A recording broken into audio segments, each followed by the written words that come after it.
कर्कट राशि वालों के लिए 2024 कैसा रहेगा, आइए जानते हैं। सबसे पहले हम जानते हैं ग्रहों के गोचर। कर्कट राशि वालों, गुरु आपके कुंडली में एकादश भाव पे रहेंगे, ये जो वार्षिक कुंडली है इस पे, और शनि अष्टम भाव पे रहेंगे, राहु नवम भाव पे रहेंगे, धर्म के घर पे राहु, और केतु रहेंगे आपके तीसरे घर पे, जहां से हम तनु धन सहज अपने सिबलिंग को देखते हैं, भाइयों को देखते हैं, उस घर में केतु रहते हैं।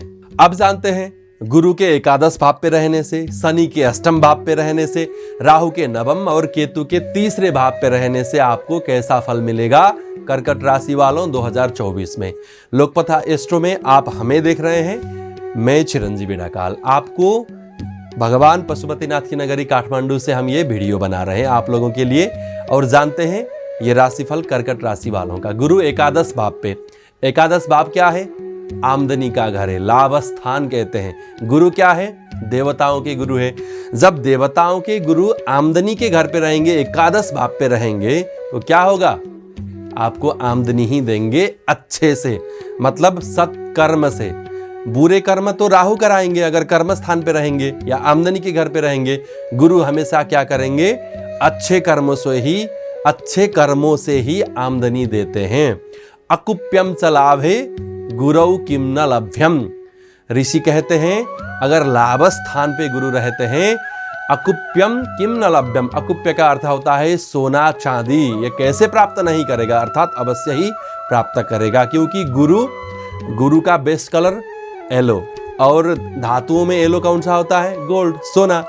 तो सोने की आमदनी भी गुरु करा सकते हैं। लाभ स्थान में गुरु को बहुत अच्छा माना गया है। बदंतिष्ट धीमंत मन्ने मुनिंद्रा। और एकादश भाव से क्या होता है?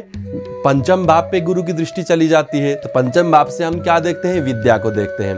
तो अन्य दूसरे लोग आपको क्या कहेंगे? ये तो मुनिंद्र है, ये तो विद्वान है, अर्थात आपके अंदर की जो प्रतिभा है उस प्रतिभा के प्रस्फुटन का समय भी यही है। बदंतिष्ट धीमंत मन्ने मुनिंद्रा, आपको इष्ट मानेंगे लोग, अर्थात आपको बहुत चहीते मानेंगे, आप नजदीक मानेंगे, विद्वान भी समझने लगेंगे आपको, और गुरु आपको विद्वान बनाएंगे भी।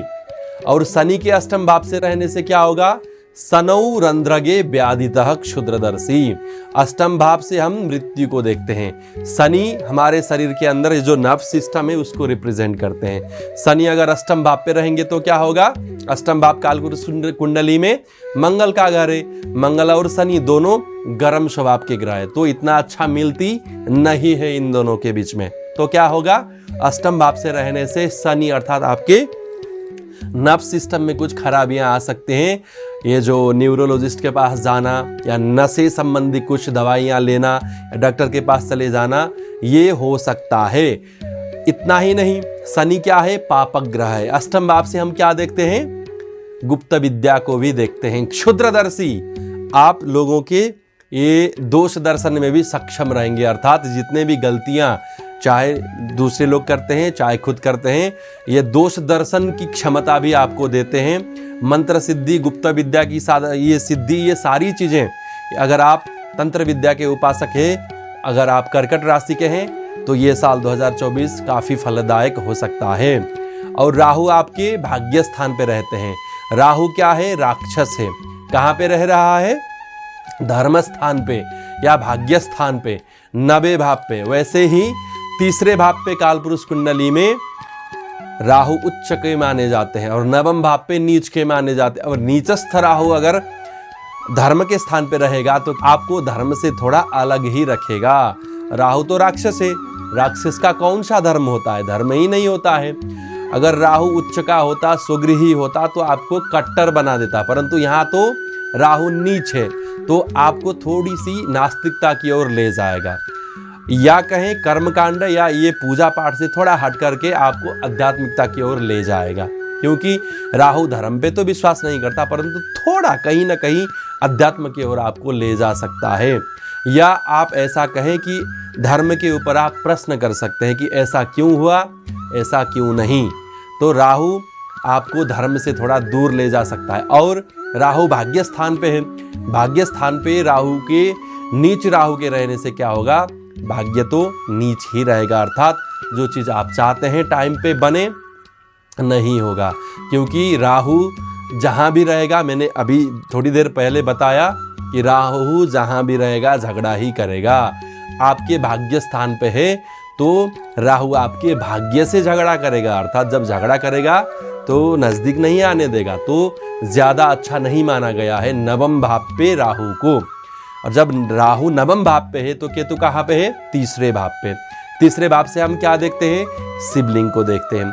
तीसरे भाव से हम अपने अंदर के साहस को देखते हैं, गट को देखते हैं, या आई कैन डू, इस पावर को देखते हैं, कॉन्फिडेंस को देखते हैं। और काल पुरुष कुंडली में अगर हम देखें, काल पुरुष कुंडली में तीसरे भाव से हम काल पुरुष की गले को देखते हैं, या इस चीज ये भाव के थ्रोट को देखते हैं। अब केतु कहाँ है? तीसरे भाव पे। सबसे पहले क्या करेगा केतु? वैसे तो धार्मिक ग्रह माना जाता है, अध्यात्म का ग्रह माना जाता है, परंतु है तो राहु का है पूंछ, पाप ग्रह ही माना गया ना। तो क्या करेगा आपको? जब पाप ग्रह तृतीय भाव पे हो तो त्रिषण एकादश भाव पे पाप ग्रहों का होना काफी अच्छा माना जाता है, आपका कॉन्फिडेंस लेवल हाई करेगा।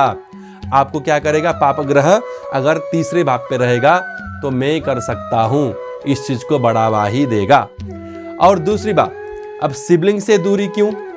क्योंकि तीसरे भाव से हम सहज देखते हैं, तनु धन सहज सूरी तकर के जब हम काउंट करते हैं द्वादश भाव को, तो तीसरे भाव पे कौन आएगा? सहज, आपके सिबलिंग जो आपके साथ जन्मे हैं, पैदा हुए हैं। और केतु क्या है? डिटैच है, तो सिबलिंग से डिटैच तो करेगा ही ना, या तो झगड़े से या तो काम की वजह से सिबलिंग से दूरी बनाएगा ही। और केतु जहां पे रहेगा ज्यादातर वहां पर घाव चोट कुछ देगा ही। और केतु अभी आपके कहां पे है? तीसरे घर पे, गले पे, अर्थात गले की खराबी। वैसे तो ठंडियों के महीने में ज्यादातर अगर आप ठंडा पिए या खाने में थोड़ा कंट्रोल ना करें, कुछ भी खा ले, तो गला तो सबका खराब होगा ही। परंतु केतु के तीसरे भाव से रहने से जो कर्कट राशि वाले हैं, अपने गले में खराबी हो सकती है ज्यादा दान। अगर आपके जन्म कुंडली में सच में केतु अगर तृतीय भाव पे ही है तो गले की खराबी पक्की। तो शनि अष्टम भाव से अच्छा ही रहेगा, तंत्र विद्याओं के लिए अच्छा है, बाकी स्वास्थ्य के लिए तो इतना अच्छा नहीं है। गुरु एकादश भाव पे अच्छे ही माने गए हैं। राहु और केतु ये भी इतने अच्छे नहीं माने गए हैं। शनि को सही करने के लिए हनुमान चालीसा का पाठ करें, राहु को सही करने के लिए ओम राम राहवे नमः इस मंत्र का जप करें या भैरव पूजा करें। केतु के लिए भी ओम केम केतुभ्यो नमः इस मंत्र का जाप करें। ये जो गुरु है आपके लाभ स्थान पे अर्थात एकादश भाव पे रहकर आपको अच्छा फल दे रहे हैं, उसका पूरा आप लाभ लें। ओम नमः शिवाय।